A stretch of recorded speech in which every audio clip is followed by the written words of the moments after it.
Welcome. I hope you are having a wonderful night, dear viewer. Tonight, I will be telling some terrifyingly scary stories. Make sure to leave your feedback on the comments so I can make this the best experience for you. And if you have any stories you would like me to tell, you can send them through the link in the description. Let's begin.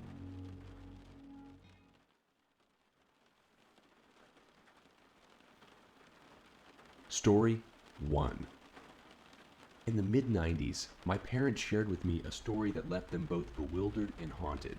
It was a tale that unfolded during their early days of courtship when they embarked on a romantic weekend getaway to Prague. Filled with excitement and anticipation, my German parents decided to join a guided city tour on their last day in Prague. Being a popular destination for Germans, they quickly found a tour conducted in their native language. The guide was warm and welcoming, and the group seemed to click immediately. Among their newfound companions were a young couple from Germany, and the four of them hit it off splendidly. They planned to continue their camaraderie after the tour, gathering for drinks and laughter. The tour itself spanned 3 hours, meandering through the charming streets of Prague. Its final stop was at a towering structure that offered a breathtaking view of the city. Everyone in the group eagerly ascended the tower, except for the young man my parents had spent the entire tour conversing with. Claiming exhaustion, he kindly volunteered to wait by the entryway, offering to safeguard their bags while they savored the panoramic vista above. My parents and the man's girlfriend ascended to the top, reveling in the beauty that stretched before them. However, upon their return to the ground, a sense of unease swiftly washed over them. The young man was nowhere to be found, yet all the bags remained untouched, undisturbed. His girlfriend, instantly gripped by anxiety, knew something was amiss. Her partner was not the type to simply vanish, especially leaving behind their personal belongings unattended.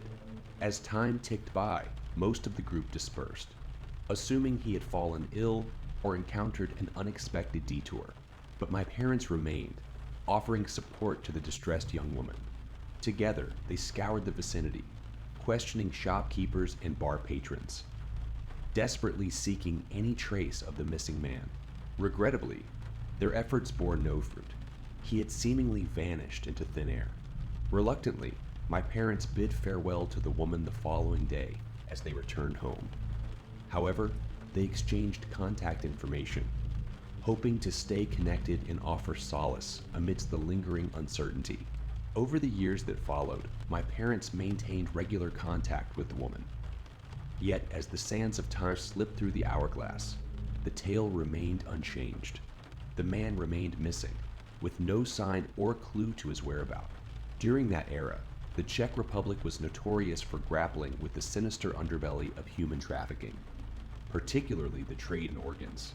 The authorities in Prague were all too familiar with the unsettling phenomenon of tourists inexplicably vanishing without a trace. The police conjectured that the man had likely fallen victim to an insidious ploy, lured away to a secluded alley or building under the guise of offering assistance. What transpired afterward was left to the imagination, a dark secret concealed within Prague's shadows. The last time my parents spoke with the woman was around a decade ago. By then, she had found happiness in a new marriage and had become a loving mother to 2 children. Nonetheless, not a single day passed where she did not ponder her young lover's fate, wondering if he still roamed somewhere, lost and yearning for escape. And so, this enigmatic tale continues to echo through the corridors of memory, a testament to the mysteries that sometimes unfold beneath the surface of our seemingly ordinary lives. Story 2. I was getting fed up with my neighbor. I'd only seen her once. Her relentlessly loud radio had my floor vibrating. I'd banged feverishly on the wall, and in response, she only turned it up louder. She listens to some evangelical Christian channel. I'm now an agnostic who could recite scripture more accurately than a devout Baptist. One night, I had to get to bed early for a 6:30 a.m. Zoom meeting, and I'd had enough. I stomped out of my apartment and angrily rapped my fist on her door. The radio went up another few notches before I began literally kicking her fucking door down. In this moment, the girl living across the hall from me opened her door in her pajamas, wiping her eyes ahead of a dark living room, obviously awakened from her slumber, brows furrowed with disdain. "God," she began. I thought maybe she was angry with me, but then she continued with, "It never ends with her." Just as I was about to respond, I heard the clicking of the doorknob behind me. The girl across the hall's look of horror said all I needed to know. When I turned to look at the woman, I was in shock. She must have been in her mid to late 50s. The first thing that pummeled my senses was the foul smell that instantly punched me in the face. Before I had even a moment to compute what the pungent odor might be, her appearance alone forced every hair on my body to stand at attention.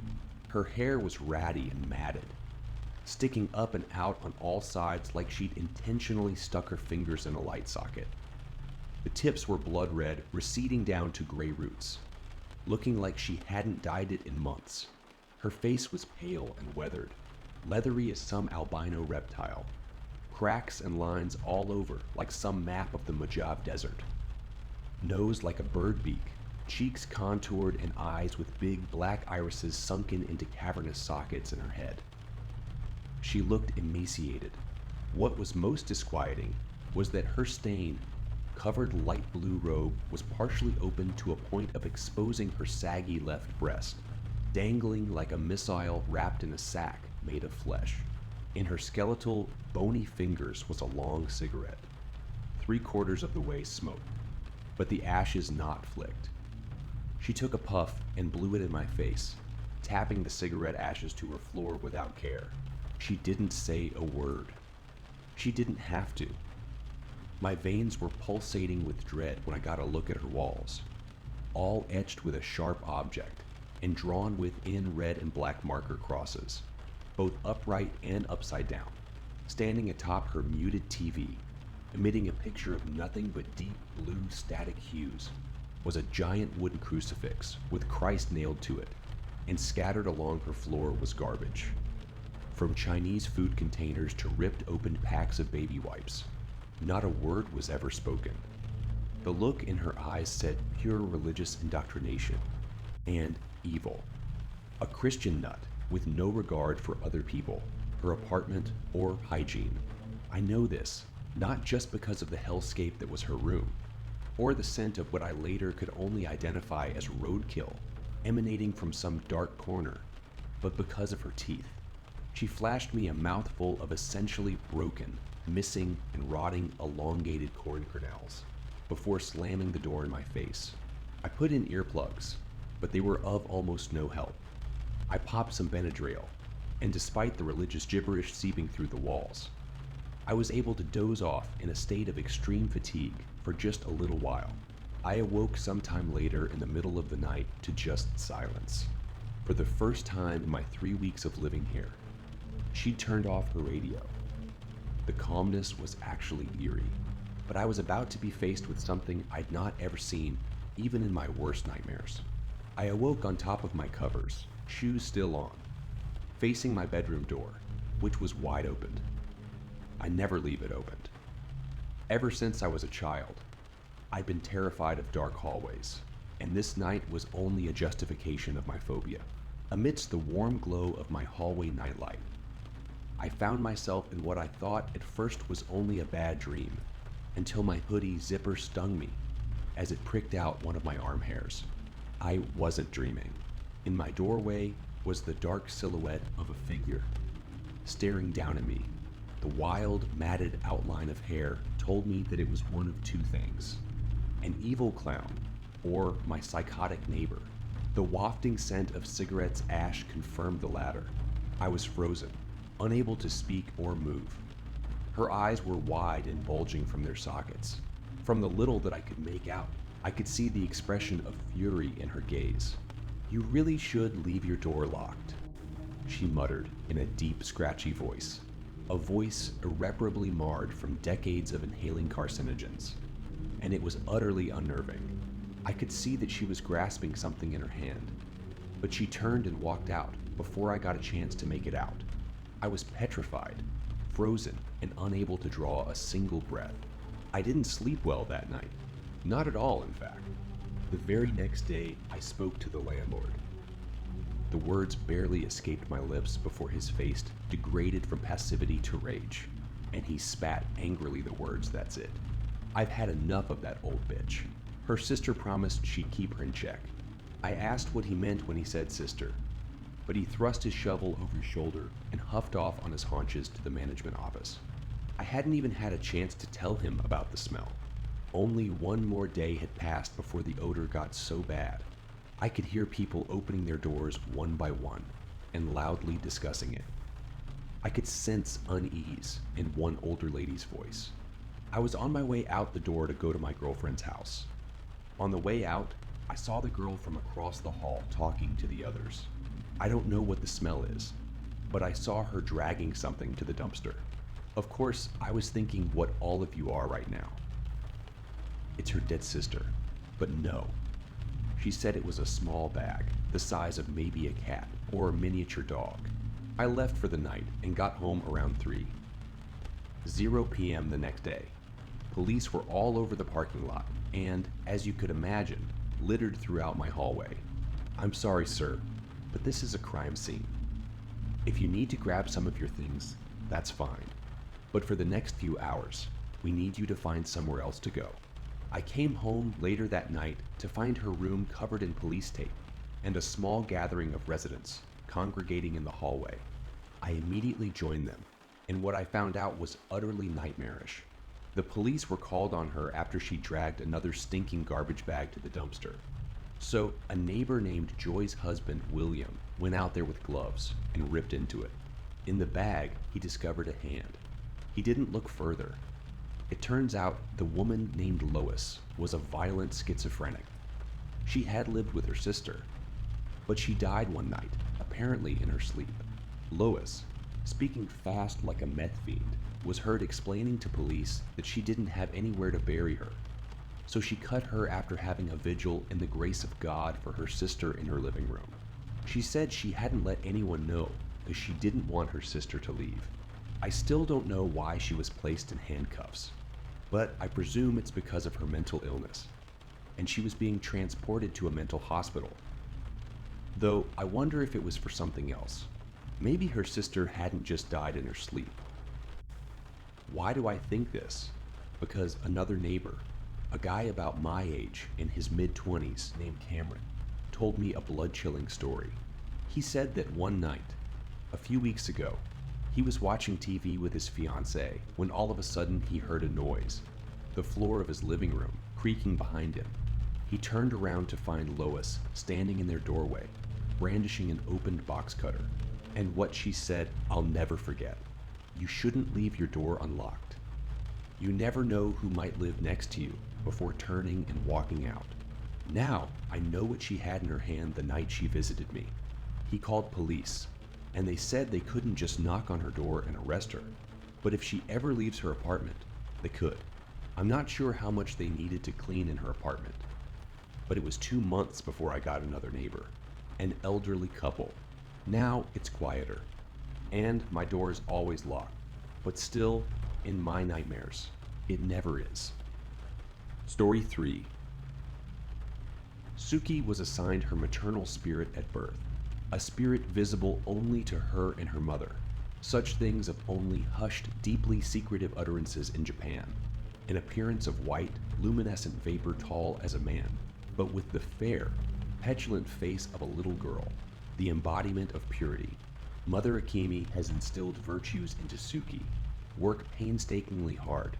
Remain optimistic, but never hopeful, for hope lies in the authority of a higher power with the ability to pervert it. Never be duped into accepting what others say is happiness. Allow your ghost to guide you, but not tape. Your place. Navigate the forests slowly and absorb them. Seishin, the spirit, is kind and silently ensures that Suki remains protected all throughout childhood. Though it couldn't thwart Suki from developing hereditary depression, these spirits are ordained to be silent during youth. It only began to speak in the infancy of her formative teenage years. Seishin rescued the young introvert from trauma. Boys were going to rape Suki inside a public bathroom. Sishin advised Suki on where to find a weapon. The boy lost his eye.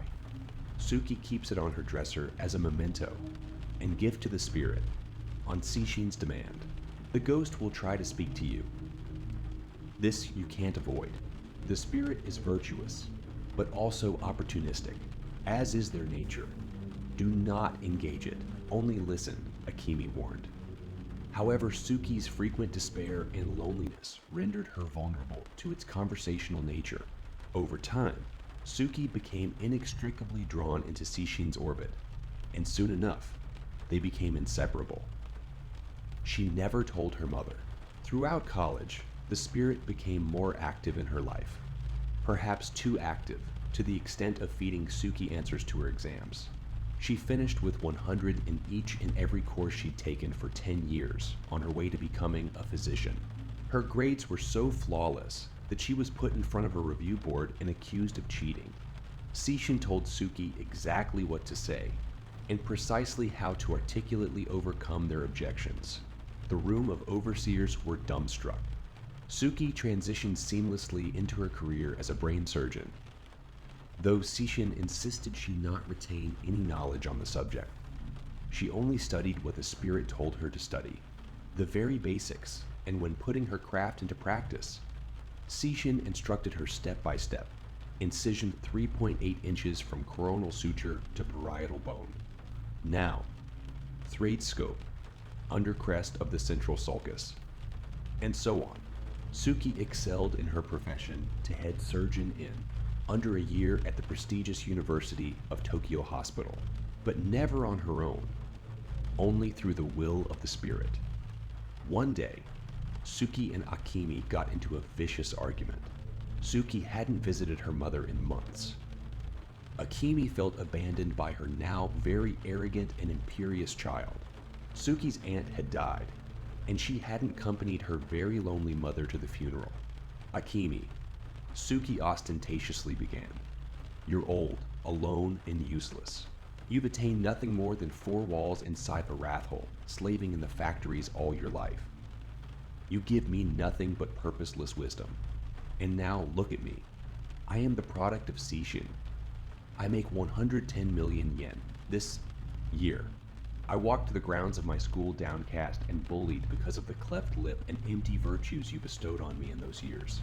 It was only once Sishin opened her lips that everything got better for me. This right here. Akimi is where I leave you. You spew venom and mock me, Suki, because I try to instill in you strength and temperance. Because you were born of the curse of sadness. You speak of the spirit's magnificence, but where is it now? I don't see it anymore because it has possessed you, and now you leave me alone, befallen with grief and weak to the bones. You will be sorry." Suki spit on her mother's floor and ground the dirt of her heels into the carpet before making a hasty exit. 2 weeks later, Akimi died. Not long after, Sishin disappeared, right in the middle of a lesionectomy on an epileptic. Suki, bewildered and confused, continued forthright, winging it to the best of her ability. The patient didn't wake up. Suki's medical license was suspended indefinitely as an investigation followed. She entered the room of overseers and recognized 3 of the men from her school.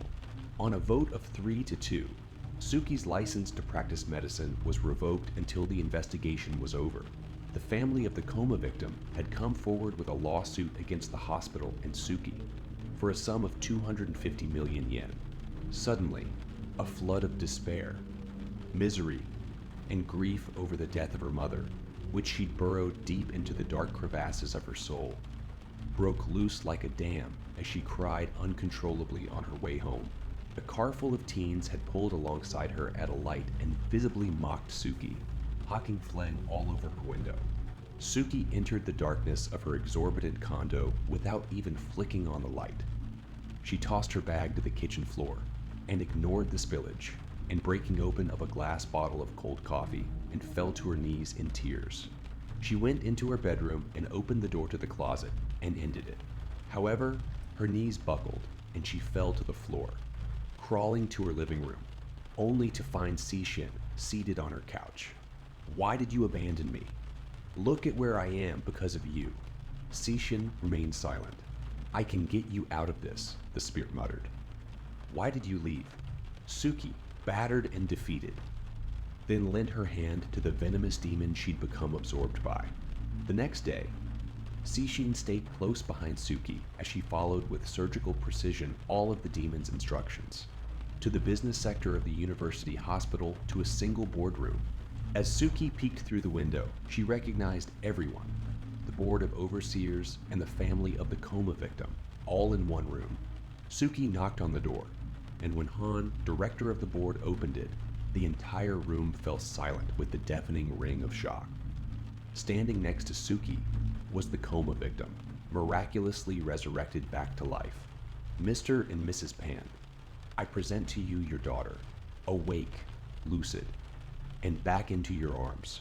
Han, members of the board, forgive my intrusion. She bowed her head politely and exited the room.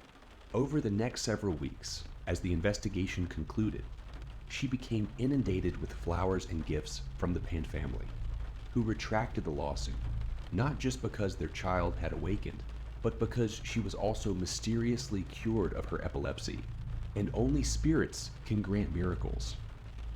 So it went unspoken that this blessing was a gift from Sishin. The investigation found that the coma was a result of negligence by the anesthesiologist, and Suki was reinstated. Eventually, the anesthesiologist was fired, and also ailing with depression, ended it from the 15th floor balcony of her apartment.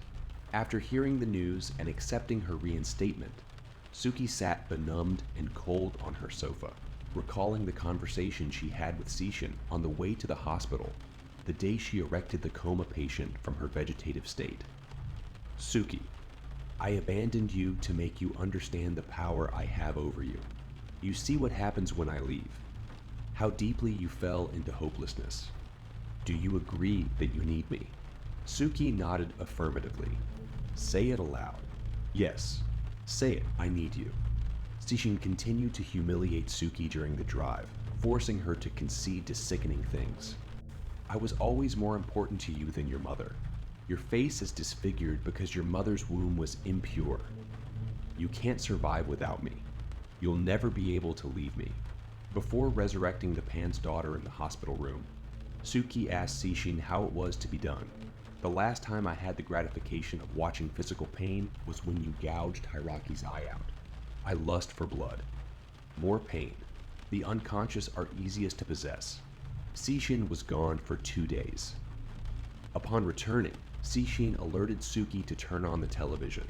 Over the course of 2 days, Sishin had single-handedly revived Suki's career and murdered an entire family, stabbing them to death in their sleep. Now with the spirit extricated from her body, Yin, the coma victim, was cruelly on trial for a murder Sishin committed. Suki was painfully aware that she was in the presence of not just a malicious entity, but of a demon. The night before going back to work, Suki began reading a book, as Sishin levitated across from her in the darkness of her living room, corners ahead of the glow of the TV, laughing hysterically and mocking Suki. Suki stood to her feet and made her way to her room. Sishin followed closely, continuing to callously hurl painful insults when Suki entered her closet and stared at the noose. And suddenly, the laughter halted. You'll never do it. The bar where the noose hangs is weak. You'll break from it, fail like the failure you are, and only make me angrier. And then I'll punish you worse. Suki quietly untied the noose in her exhausted state from sleepless consecutive nights of Sishin taunting and keeping her awake, and tossed it aside. Sishin just cackled. You'll never be able to leave me. You're right, Sishin. Right? About what? Say it. You're right. The bar is too weak. Sishin, whom is transformed from an innocent cherub to the abomination of a twisted-looking old woman, hovered silently in confusion, not attaining the response she sought. Suki went into her bag and pulled out a syringe and vial of liquid fentanyl, aspirated enough to kill a person 10 times over, and slipped the needle into her vein. Seishin angrily protested and threatened. I can make things great for you again. Pull you out of despair. Protect you. I'll even bring your mother back to you. I'd rather just find her myself. Suki's heart began to slow as the injection seeped deeper and deeper into her veins. And just before her eyes closed, she reached out for the hand of her mother and grabbed a hold of it. I've been with you the whole time, Akemi spoke in that lovely falsetto tone she cherished all those years. I'm so sorry, Mother. I always knew you were. Just as Suki slipped out of her body and into the afterlife, Seishin entered Suki's body limp with only droplets of life. Suki watched in horror as her lifeless body had sat straight up in bed, with dreadful, dilated black pupils and a wicked sneer, and very robotically shoved off and stood to her feet, moving around in a contorted, animalistic manner, crawling across the floor and out the front door after grabbing a hold of a kitchen knife. I'm alive. Let the demon have it. Come, Suki. Our time here is over. Sometimes the devil wins. Suki, I never left. I've been with you this entire time. Everything you said to your mother. And then Seishin eerily began speaking in Suki's voice. It was only when Seishin opened her lips that everything got better for me. This, right here. Akemi is where I leave you. What are you doing to me? Give me your hand, your career, the lawsuit, even your mother. I can make it all better for you. Just take my hand.